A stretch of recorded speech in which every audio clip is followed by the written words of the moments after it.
Hello everyone! So karon nga video guys, maghimo ta og bula-bula Filipino recipe.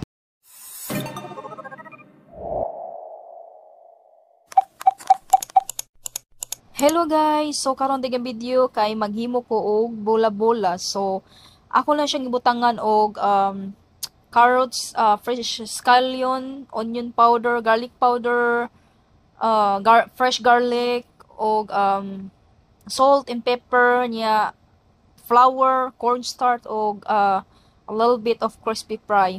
Yan apo na siya carrots. So kung unsa lang naa nato nga mga spices guys ang atong gibutang gimix na to ana no. So actually late na nako siya na videohan, wala na ko naka video sa pag-slice sa mga carrots ug unsa pa na diha, but anyway this is my second time nga naghimo kog bula-bula. The last one is very long time na guys. So ingon ana ang itsura, ako lang siyang gigagmay nga paglingin aron maluto gid siya sa sulod no.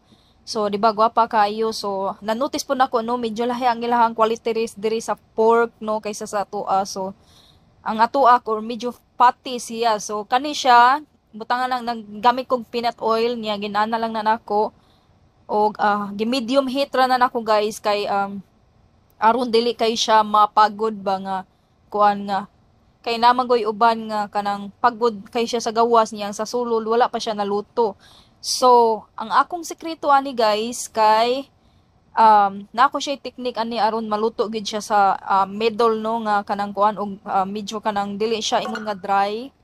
So ang akong ginabuhat is ako siyang gitakuban kay aron gusto jud nako nga maluto gid siya sa tunga-tunga no, ingon ana ang yang itsura guys og dili siya pagod no, ingon ana lang ang akong technique.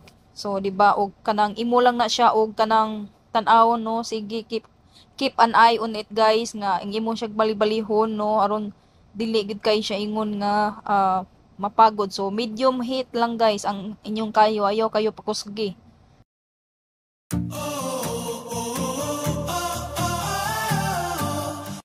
So as you can see, ako na pud gitakuban og balik guys. So man ako og bali-bali. So nindot ka yung process niya guys kay naganahan jud ko no compare atong last nako nga luto. So second time na ni nako siya pagluto.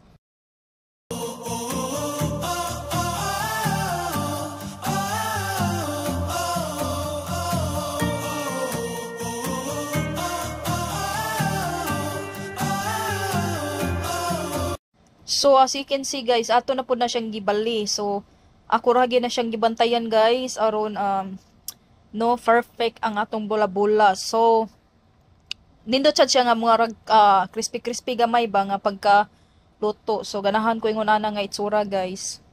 So baligi-bali na pud nato no, ingon ana ra gud ang process no. Kinahanglan lang gid tag patient no niya, cook with love gid guys. So, mauna na siya guys, naluto na siya. So, ako na siyang gihaon ug ako na po gilunod ang uban. So, mauna ni siya guys ang finished product. So, ako siyang gitilawan. So, lami jud kayo siya guys. Sakto ra kayo ang ihang timpla. So, tanawang nasa ato nga. Ingon na siya guys, 'di ba? Luto siya. So, gutom na ko guys. So, thank you so much for watching. And please subscribe to my YouTube channel. Thank you so much guys. Bye.